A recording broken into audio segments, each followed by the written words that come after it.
عمران، یہ اپوزیشن کی جو پوری پی ٹی ایم کی موومنٹ ہے، جو فیصلے ہیں، اب ان کا کیا اثر کیا ہوگا حکومت پہ؟ کیا حکومت کے لیے جو خطرات کے بادل ہیں وہ چھٹ گئے ہیں یا ابھی بھی حکومت کے لیے کوئی خطرہ موجود ہے؟ دیکھیں، حکومت کو پہلے بھی اپوزیشن سے خطرہ نہیں تھا. یہ خطرہ دونوں کو اپنے آپ سے ہے. اپوزیشن کو خطرہ ان تمام چیزوں سے ہے جو انہوں نے خود کی ہیں ماضی میں، یعنی ان کے کیسز ہیں، ان کے اوپر دباؤ ہے کہ وہ احتساب کے عمل سے اپنے آپ کو گزاریں اور اپنے آپ کو بے گناہ ثابت کریں. یعنی مثال کے طور پہ 2 سوال ہیں خواجہ آصف سے. انہوں نے اس کا ایک ملازم پکڑا اور اس کے اکاؤنٹ سے 40 کروڑ روپے نکلا. ملازم سے پوچھا کہ بھئی یہ پیسے کہاں سے آئے؟ اس نے کہا جی میرے نہیں ہیں، صاحب کے ہیں. صاحب کے پاس جواب ہی کوئی نہیں ہے. دوسرا، خواجہ آصف صاحب جب وزیر تھے پاکستان میں، وفاقی وزیر خارجہ بھی رہے ہیں اور پاکستان کے وزیر پانی اور بجلی بھی رہے ہیں، تو خواجہ آصف صاحب جیسا جو اہم ترین آدمی ہے، اب وہ جو اہم ترین وزارت کے اوپر موجود ہے، انہوں نے کہا کہ 13 کروڑ روپے مجھے ایک کمپنی نے تنخواہ دی ہے. تو اس کمپنی سے جب رابطہ کیا گیا تو انہوں نے کہا نہیں جی، ہم نے تو ایک سیٹلمنٹ کے تحت ان کو ایک اقامہ دیا تھا اور وہ بھی کوئی واسطہ تھا، کسی جگہ سے کوئی سفارش تھی، تو ہم نے یہ اوبلائج کیا، ہم نے ان کو کوئی تنخواہ نہیں دی، نہ ان سے ہم نے کوئی کام لیا ہے. اب وہ 13 کروڑ کس کھاتے میں جائے گا، اس کا بھی جواب نہیں ہے. تو یہ 2 سادے سوالات ہیں. اس طرح کے درجنوں سوالات جو ہیں وہ ساری کی ساری اپوزیشن کے اوپر لگے ہوئے ہیں. اپوزیشن کو مسئلہ ان سوالات کے جواب دینے کا ہے، احتساب سے نکلنے کا ہے، جبکہ حکومت کے لیے بھی پرابلم ان کی اپنی پرفارمنس ہے، ان کی اپنی گورننس ہے. اب نہ اپوزیشن کو حکومت سے کوئی خطرہ ہے، نہ حکومت کو اپوزیشن سے کوئی خطرہ ہے. ان دونوں کو خطرہ اپنے اپنے کاموں سے اور اپنی اپنی قابلیت سے. اچھا عمران، یہ تو آپ نے بات کر دی، لیکن یہ جو ایک بات ہے کہ گرینڈ نیشنل ڈائیلاگ ہوگا، گرینڈ نیشنل ڈائیلاگ یہ کس کی اختراع ہے، کس کے ذہن میں آیا؟ کیا یہ واقعی وقت کی ضرورت ہے اور تمام مسائل کا جو ابھی جو ایکسٹریم پوزیشنز ہو گئی ہیں اس کا حل کیا گرینڈ نیشنل ڈائیلاگ میں ہی ہے؟ نہیں، ایسا کچھ نہیں ہے. نیشنل ڈائیلاگ کس چیز کے اوپر کریں گے؟ اس کے لیے آپ کے پاس نیشنل اسمبلی موجود ہے، وہاں جائیں اور جا کے کر لیں جو آپ نے بات کرنی ہے.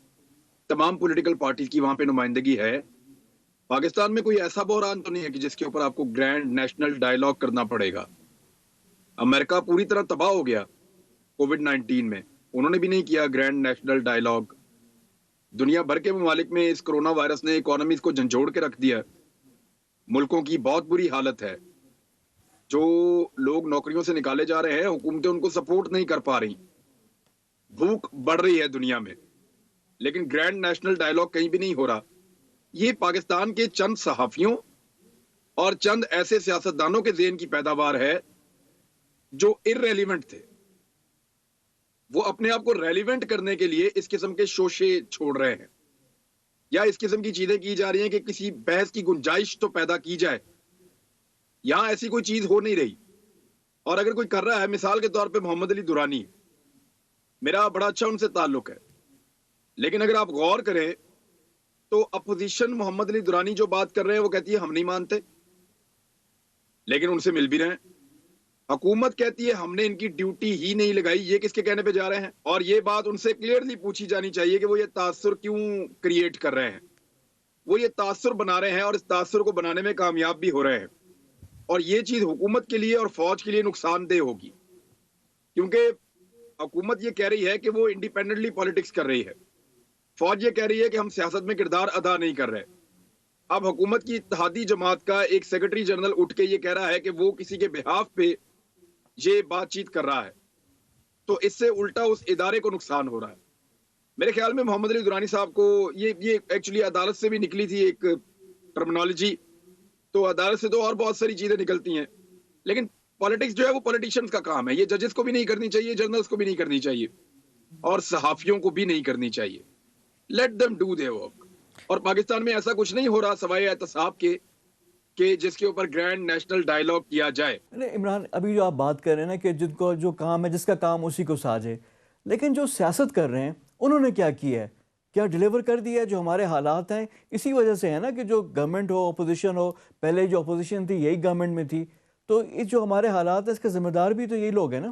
دیکھیں، پی ڈی ایم کو انفارچونیٹلی لیڈ کر رہا ہے ایک ایسا آدمی جو 21 تاریخ کو ایک ریلی نکالے گا کراچی میں، اور اس کا جو سلوگن ہے وہ یہ ہے کہ اسرائیل نامنظور. کیا وہ یہ کہیں گے کہ یو اے ای اور بحرین نے کیوں اسرائیل کو تسلیم کیا؟ وہ نہیں کہیں گے. کیونکہ ہمارے مدارس کے اندر جو چندہ آتا ہے وہ عرب ممالک سے آتا ہے. طلبہ کے نام پہ وہ چندہ آتا ہے, طلبہ بھوکے رہتے ہیں, 2 وقت کا کھانا ان کو صرف ملتا ہے وہاں پہ. یہ علماء ان کے پیٹ بھرتے ہیں, ان کے خاندانوں کے پیٹ بھرتے ہیں, ان کی بڑی بڑی گاڑیاں, ان کی جائیدادیں, ان کی زمین, ان کی دولت, ان کے گھر اسی چندے کے پیسے سے بنے ہیں جو عرب ممالک سے آتا ہے. تو ان کے خلاف یہ ایک لفظ نہیں بول رہے جو اسرائیل کو تسلیم کر رہے ہیں. یہ کیوں مطالبہ نہیں کرتے کہ ان کے سفیروں کو ملک سے نکال دیا جائے اگر یہ اتنے اسلام کے ٹھیکیدار بنے ہوئے ہیں؟ تو ایک آدمی ہے دنیا میں جو کھل کے یہ بات اس وقت کہہ رہا ہے کہ میں اسرائیل کو تسلیم نہیں کروں گا کیونکہ میرے بانی پاکستان نے یہ منع کیا تھا, میں اس کے نظریے سے نہیں بھاگ سکتا. وہ یہ کہہ رہا ہے کہ نظریہ پاکستان کے ساتھ بغاوت ہو جائے گی اگر میں نے اسرائیل کو تسلیم کیا. وہ یہ کہہ رہا ہے کہ میں اللہ کو کیا منہ دکھاؤں گا اگر میں نے اسرائیل کو تسلیم کیا, جب تک کہ فلسطینیوں کو ان کا حق نہیں ملتا. جسٹ سیٹلمنٹ, ایسی سیٹلمنٹ جس کے اوپر فلسطینی کہیں کہ یار مجھے ہمیں منظور ہے, تب پھر اسرائیل کے اوپر بات ہو سکتی ہے. ایسے آدمی کے خلاف اسی کے ملک کے اندر احتجاج کر رہے ہیں اسرائیل نامنظور, اور جو اسرائیل کو منظور کر رہے ہیں ان کے خلاف ایک لفظ بولنے کو تیار نہیں ہے. یہ مفادات کی لڑائی ہے. مولانا صاحب نے اسلام کے لیے سیاست کو استعمال نہیں کیا بلکہ اپنی سیاست کے لیے اسلام کو استعمال کیا ہے. اور اب جب انہیں سیاسی میدان کے اندر نظر آ رہا ہے کہ لوگ ساتھ نہیں دے رہے تو وہ اسلام کے نام پہ, اسرائیل کے نام پہ جذبات بھڑکا کے وہ استعمال کرنے والے ہیں. وہ کشمیر کے اوپر بھی 5 فروری کو ایک یکجہتی کرنے والے ہیں, اور اس دن ان سے پوچھا جانا چاہیے کہ آپ سب سے زیادہ لمبے عرصے تک کشمیر کمیٹی کے چیئرمین رہے, واٹ یو ڈیڈ مولانا صاحب, کوئی ایک چیز بتائیے جو آپ نے کشمیر کے لیے کی ہے. آپ سے جب ہم کشمیر کے بارے میں سوال کرتے تھے آپ بدمزہ ہو جاتے تھے, حتیٰ کہ ایک دن آپ نے کہا کیا کروں, حملہ کر دوں انڈیا پہ. تو مولانا صاحب آپ کی اکتاہٹ کشمیر اور کشمیریوں کے ساتھ ہم نے اس وقت دیکھ لی تھی. اب آپ یکجہتی کرنے جا رہے ہیں. یہ ایکچولی حساس ترین ایشوز کے اوپر جان بوجھ کر اس قسم کی کنفیوژن پیدا کریں گے کہ انارکی پھیلے, اور یہ ایک عالم دین کا رویہ نہیں ہو سکتا.